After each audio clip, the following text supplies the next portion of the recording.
Alright, good evening folks, it's Enforcer Matt and welcome back to another short war video, and today we have very big news coming out of Russia, Ukraine, and also Syria. But by far our biggest news of the day is coming out of Syria, because for the first time since 2016 we are seeing rebel forces actually breach the city of Aleppo, which is controlled by Assad's regime, which is of course Russian backed, and right now the Assad regime is on the run and they are really struggling to hold the city of Aleppo. And of course this is the first time this has happened in years, and it looks like Assad might be in some trouble in the city of Aleppo, as that entire city is under siege right now by these rebel forces. Also, we do have video evidence of these attacks, and also the rebels taking tons of military equipment from the Assad regime, and the Russians are running off as well and not providing much support to their buddy down there in Syria. So we have all that news as well. And also on another front, we are seeing massive Ukrainian attacks on the area of Crimea, as well as the potential of a ship being destroyed as well, and we have that news also. And we're also seeing large attacks happening on the Russian mainland as oil depots and refineries are getting slammed and hammered by the Ukrainian forces. We're also hearing on another front that Putin is threatening to strike decision-making centers in Kiev as a result of the recent attack and strikes on the Russian mainland. But with that, we're jumping into our first piece of news, which goes to Visegrad 24. And like I said, the biggest piece of news today is that the Syrian rebels from the Idlib province of Syria have now entered the city of Aleppo itself, and this is very big news, like I mentioned, because this is the first time this has happened since 2016, and the last we heard,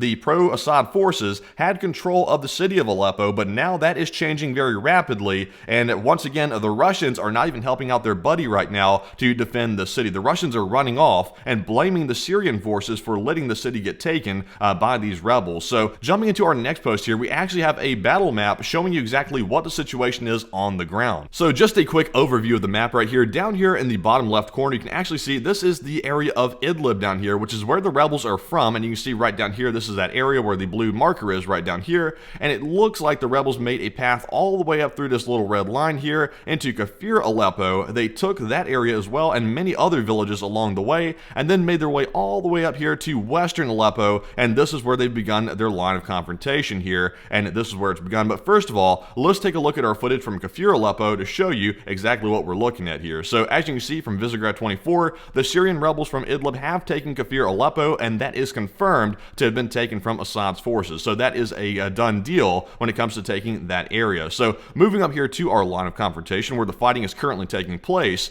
right here you can see this is New Aleppo, and this is where most of the fighting is going on currently. But let's take a look at our first post here, which goes to apparently Thomas Linge on Twitter. And right here you can see that a Syrian rebel soldier shows some of the vehicles that were abandoned by the regime in the 46th Regiment base in western Aleppo, and it's at least 2 tanks and a BMP as well. So let's take a look at the video.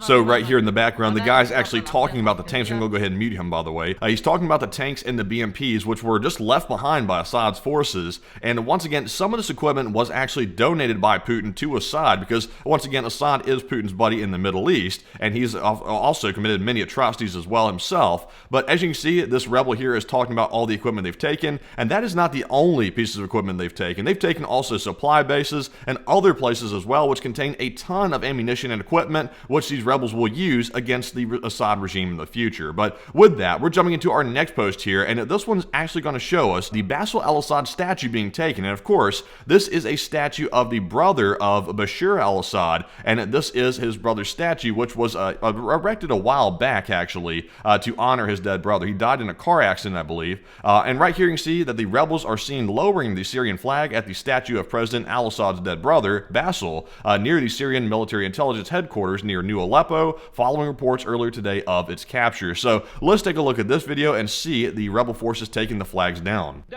So right here you can see there is the statue here. It looks like an equestrian statue of sorts of the brother of the Bashar al-Assad, the leader of Syria, and there's the flags, which are about to be taken down by the rebels to show that they are now in control of the place and no longer the Assad regime. So once again, this site right here with the statue of Bashar's brother here is actually a site which is targeted quite a bit by the rebel forces. This is a very significant site for them to attack because it symbolizes the Assad regime and once again his brother. So that's why they keep attacking it, and that has been taken near the Syrian military headquarters today. So moving on to our next piece of footage here, we actually have footage of the rebels actually entering the city of Aleppo right here. And this one goes to Geo Insider, and we can see that scenes are coming out from inside Aleppo, and we actually have the picture and video evidence of that. So to take a look at our first first picture here, you can see that there are the technicals driving in with all the rebels on the back. It looks like right next to a highway or some major thoroughfare right here, but they are coming into New Aleppo and also into the neighborhoods around western Aleppo. So that's where they're entering from, and let's go ahead and take a look at the video and see how many are coming in. So as you can see, somebody is sneakily filming these guys right here as they're jumping around and trying to take, it looks like posters of Assad down or something like that. They're also moving through the city, actually trying to take it, while they're also taking the propaganda down as well. So there is more proof. They are entering Aleppo right now, and it looks like there's a decent amount of forces actually entering the city, and it looks like they're pretty well kitted out. So they are not just ragtag forces. It looks like they do have some good equipment, and probably equipment that they've stolen from the bases that they've already taken so far. But with that, we're jumping into our next article here, and this one's actually going to go to another neighborhood inside of western Aleppo, and where we can see more fighting taking place, and also a video here. So we do see that it has been confirmed that the western part of the city has been entered, and also of course we do have that video. So we're going to go ahead and take a look at that right now and see what's happening. So right here you can see there's some civilian filming this from his apartment or something like that, and there's all the rebels running through the streets, and once again they are taking it block by block wherever the Assad forces may be. And once again we have gotten a lot of reports that the Assad forces are apparently running off along with the Russian forces as well that were mixed in with them. So far not much resistance being put up here, and it looks like the Assad regime was pretty much a paper bear like the Russians have turned out to be. So not very successful whatsoever for those forces. And once again, just to recap, this is the western part of Aleppo right here that we're looking at on the map, and this is where most of the fighting is taking place right now, and that is the angle of confrontation and attack that we're seeing from the rebel forces. And of course they are making their way into central Aleppo, and we expect that actually might happen by tonight. So we are looking for that pretty soon, and it could be happening sooner than later. But with that, we're moving on to our next post here, and this one goes to War Translated. And so keep in mind here that this is not just a failure for the Syrians not protecting their territory, at least for the Assad regime, but this is also a failure for Putin himself, because Russia has been heavily involved in Syria for quite some time, and now that we're seeing here that according to Russian channels, the Russians are now blaming the Syrians themselves for the ongoing collapse. And the irony is very hard to miss, writes War Translated. He said, considering that just a couple of years ago they mocked the US for withdrawing from Afghanistan for almost identical reasons, and now it seems it might be their turn, and only this time the consequences will be much more severe. And the irony is definitely not hard to miss here. The Russians, who are apparently running off very quickly and not helping out their Syrian buddies, are letting the place go to hell and back to the rebel forces. So the Russians once again did mock the US for withdrawing from Afghanistan, and we didn't run from Afghanistan, we simply withdrew. We had that plan in motion already. Of course it was a bit of a disaster, but we won't go into that right now. But the Russians are once again running away and not helping out their buddy very much, and we're seeing here that they're already trying to make excuses for why that is happening. So not very shocking whatsoever, but another embarrassment for the Putin regime. But moving on here to our next post, we're moving away from our Syrian news and that major situation going on, and we're moving into our news about Putin and his attacks recently on Ukraine. And we're getting some new threats coming out of the Kremlin this time, and this time they're getting a little bit more severe, and I'm not sure if it's actual real threats or bluffs. We never really can make heads or tails of that, but you have to assume that there must be some credibility to it. But once again, it's coming from Putin, and he lies quite a bit, so take it for what you will. But we are hearing that apparently Russia is considering and drawing up plans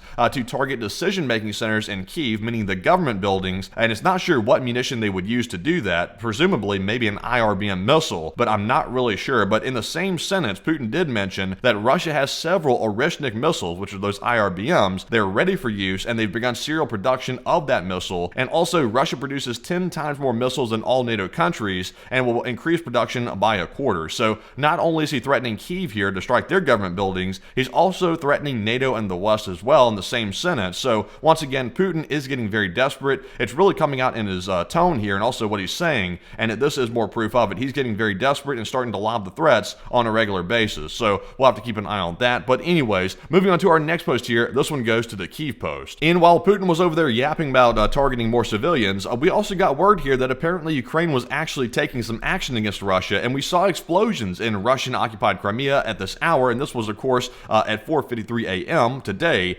Reportedly apparently Russian ammunition stockpiles or an S-400 air defense system was struck and maybe destroyed, but we are awaiting further information about exactly what was hit. But taking a look here, you can actually see what part of Crimea was hit, and it looks like it's over here on the western side of Crimea, right on the coastline. So that is what we're seeing, and also here's a picture of the smoke and explosion from some system or something here right along the coastline. And once again, we do have a video, so let's go ahead and take a look. So right here you see there's the smoke right there on the Crimean coastline. Once again, we're not exactly sure what this is, but it was something and it was struck, but we're really just not sure exactly what has happened here. And you know, there is always the possibility that even though the reports are that apparently something was struck, this could be Russian incompetence and maybe it's being misunderstood as a strike. So this is what we're looking at, but once again, we do need some more detail on it before reaching any concrete conclusions. But moving on to our next post here, this one goes to Osin Yuri, and we're getting some very interesting information here. This is very preliminary, so take it with a grain of salt, but we're hearing reports that it's possible that a Russian ship, the Peter Morgonov, was struck by Ukrainian UAVs last night while at dock in Tuapse in the Krasnodar Krai region of Russia, and we got some picture here of showing some smoke coming from the harbor itself, and apparently that ship was stationed and docked there at the time of this explosion, so we're not exactly sure if it was destroyed or hit, but the reports are coming out and rumors on the back channels of Telegram that apparently it could have been hit. So presumably we will have confirmation, or we'll be able to disprove this by our stream time tonight and see if this is actual proven evidence here of the ship being hit. But once again, right now we don't know very much, but there is a picture of the ship, and this could have been a big catch for Ukraine if it was indeed taken out, but we will have to wait and see. But moving on here to our next post, this one goes to Geo Insider. And oh boy, we've got a big one this time. This time an oil depot in the Rostov region of Russia was hit, resulting in a fire, and according to Russian state media TASS, air defense forces are actively working to repel an ongoing attack in the region, and no casualties or injuries have been reported. And apparently, the air defense did not work that well because it was hit in spectacular fashion, and it looks like the entire oil depot is on fire now, and we do have several videos and angles of this attack. So let's take a look at this crazy damage. So here we have a video of Ivan in his Blyatmobile. He's driving down a Russian highway, it looks like, and right over there's some shenanigans going on. It looks like a little bit of a Ukrainian drone attack in an oil depot, and it looks like it's getting toasty. It looks like daylight over there in Russia, and it's really not. It's nighttime. But you can see right there, the oil depot is on fire, and it's a very big fire. This guy's pretty far away from it, and it looks like it's literally right over there over that hill, and it's really not. It's actually a pretty good ways back, but that fire is massive. And once again, fast forwarding a little bit through Ivan's footage here, you can see that there it is right over the hill, and man, the place is absolutely pulsing with fire, and that is terrible for the Russians indeed. The whole place looks like it's on fire from this one footage, but let's take a look at our next footage here and see if that is truly the case. And I had to mute the audio in this video, by the way. There's some music playing in the background, but holy cow, that place is actually totally on fire. And you can see right here from this very poor footage that we're getting right here that there is a humongous fire at the entire complex of the oil depot here in the Rostov region. That was a serious hit, and once again, the Russians, the air defense didn't work that well for the Russians, because why would this be happening? But this is a hell of a fire and a hell of an attack. But moving on here to our next piece of news, this one's going to go to Anton Gerashenko, and in another clip here, we actually heard one of the onlookers say that literally, quote unquote, the whole refinery is on fire. And take a look, according to Russian Telegram channels, and it looks like the fire is not only caught the entire place on fire, but it might be spreading beyond that as well. So certainly this is not going good for the Russians at all, and this looks like it could be quite a serious loss for them. And remember, their economy is currently in shambles right now, and they can't really afford more oil depots getting hit and also refineries getting smashed. So it looks like this could be really bad for the Russian economy and also the war effort as well. But anyways, moving on here to our next post, this one is going to go to Nexta. And speaking of the Russian economy, we have some more big news about some shutterings and also some closings happening inside of the Russian mainland. And we are getting word that over 1,000 shopping malls in Russia are on the verge of bankruptcy, and the crisis stems from the regular and sharp increases in the key interest rate of the Central Bank of Russia. And according to one of their agencies, the recent hike in the key interest rate has led many banks to inform mall owners that the cost of their existing loans will soon rise significantly, and apparently the mall owners actually cannot make those new payments because they are simply too high to be able to afford to stay in business. So it looks like we could see a consumer crisis also happening inside of Russia, on top of the banking crisis and also the other crisis we've seen as well in the real estate market. It looks like pretty much every financial sector in Russia is about to come to a screeching halt, and of course the ruble did just get halted on the trading market market, and that indicates that there is about to be a very, very big awakening for the Russian country. And you would think that maybe it was just the Russian economy and also their war effort that was going bad, but no, that is actually not the case. But in our next post here from Anton Jeroshenko, we're seeing that the state of Georgia, which is right next to Russia, is also having problems. It looks like the pro-Russian folks there are having a bit of an issue with the civilians inside of Georgia. We're seeing here that, according to Anton, mass rallies are taking place in Georgia after the authorities rejected European integration, and protesters gathered in front of the Parliament building in Tbilisi. And earlier, the country's prime minister announced the refusal to negotiate a cession to the EU until 2028. So it looks like that Russia is trying to exercise their grip on Georgia right now. We, of course, are seeing these massive riots here in Tbilisi, which we'll take a look at in just a moment. And also, we are seeing the situation go down still in Abkhazia, which is a breakaway region of Georgia, of course, where the Russians are interfering there as well. So it looks like the Russians are losing their grip pretty much everywhere, including inside of Georgia. So let's take a look at the video. And you can see right here, this is a massive crowd. I'm going to go ahead and turn that audio down just a little bit here so I can actually hear myself speaking. But you can see right here that there is a massive crowd out here, and they are making their voices heard right in Tbilisi right here because of this EU issue and the accession being put off until 2028. So they are not happy whatsoever about this, and the Russians have a bit of a situation on their hands with that one. But moving into our next post here, it's actually getting even more out of hand, and this video will pretty much speak for itself. So let's take a look.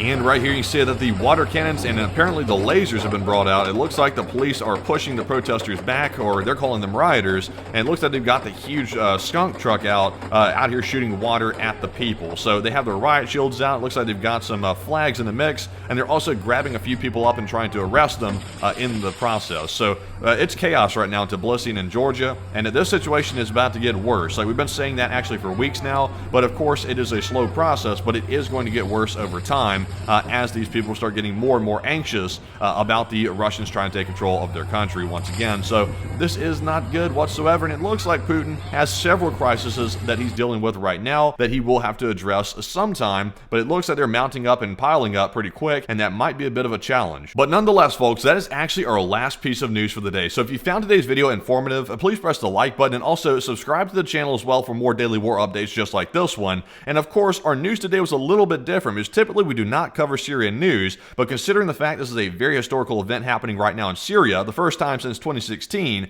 that the city of Aleppo has been breached, we had to give that some due coverage today and cover what is happening there, because we could see Aleppo fall in the next coming hours to the rebels. So that could be a very big deal. And also, once again, we are still seeing the rampant escalations between Ukraine and Russia, mainly on Putin's side. Putin is escalating out of control right now because he's so desperate, and I think the economic issues are about to cause him to go even further to try to distract from his country's failings. So we are seeing all this happen at once, and be sure to join us tonight at 10 p.m. Eastern on our nightly war news stream. We will have all the remaining news tonight to cover on the stream, so be sure to join us then. And also, if you want to support the channel financially, you can do so on our Patreon page, and the link is in the description below for Patreon, where you can go over there and sign up for a monthly membership and support the channel that way, which is a very big help because we're largely crowdfunded by the viewers, and it's you, the viewers, that make this all possible. So once again, folks, thanks for watching. We'll see you all tonight, and bye-bye for now.